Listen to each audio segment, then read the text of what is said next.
Yumir Marcial wagi sa unang laban sa Asian Games. Mark Ashley Fajardo ninakaw agad ang kalaban.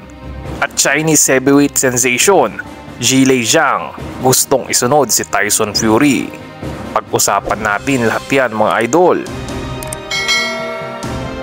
So nag-umpisa na nga kahapon ang boxing event sa Asian Games na ginaganap sa Hangzhou, China. At hindi naging maganda ang umpisa ng mga Pinoy boxers nang matalo si Ira Villegas sa Women's 50 kg division kontra kay Yasugen Uyensenseg ng Mongolia via split decision.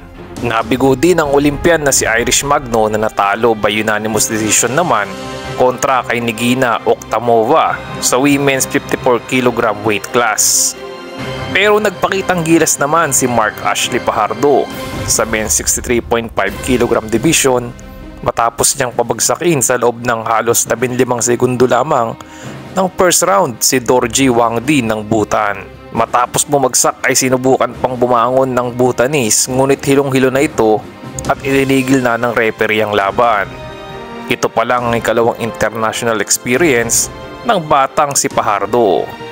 At syempre sa huling laban kahapon ay naging impresibo din ang unang laban ni Tokyo Olympic bronze medalist Yumir Marcial kagabi matapos niyang dominahin ang laban kontra kay Dalai Ganzorig ng Mongolia.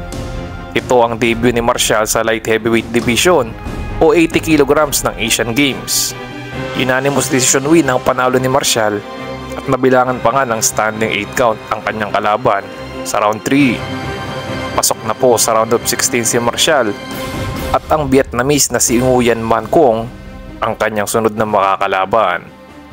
At sa ibang balita mga idol ay nais daw isunod ni Chinese heavyweight sensation at WBO interim heavyweight champion Zhilei Zhang si WBC heavyweight champion Tyson Fury. Matapos niyang in-knockout sa kanilang rematch si Joe Joyce ng UK ay tinanong niya ang crowd sa kanyang post-fight interview kung gusto daw ba nilang patahimikin na niya si Tyson Fury. At dahil dito ay naghiyawan na ang mga nanonood.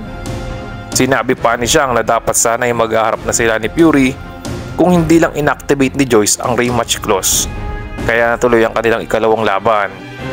Pero malinis na daw ngayon ang daan at pwede na daw nilang ituloy ang laban nila ni Fury. Kaya lang ay may naka-schedule pang laban si Fury kontra kay Francis Ngannou ngayong October 28. Kaya antayin muna natin kung anong mangyayari pagkatapos ng kanilang laban. Sa ngayon ay nag-improve na ang record ni Zhang sa 26 wins, 1 defeat, 1 draw with 21 knockouts. Yan lang muna ang ating mga boxing updates mga idol.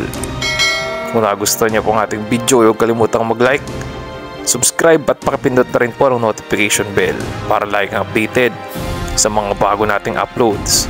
Maraming salamat po.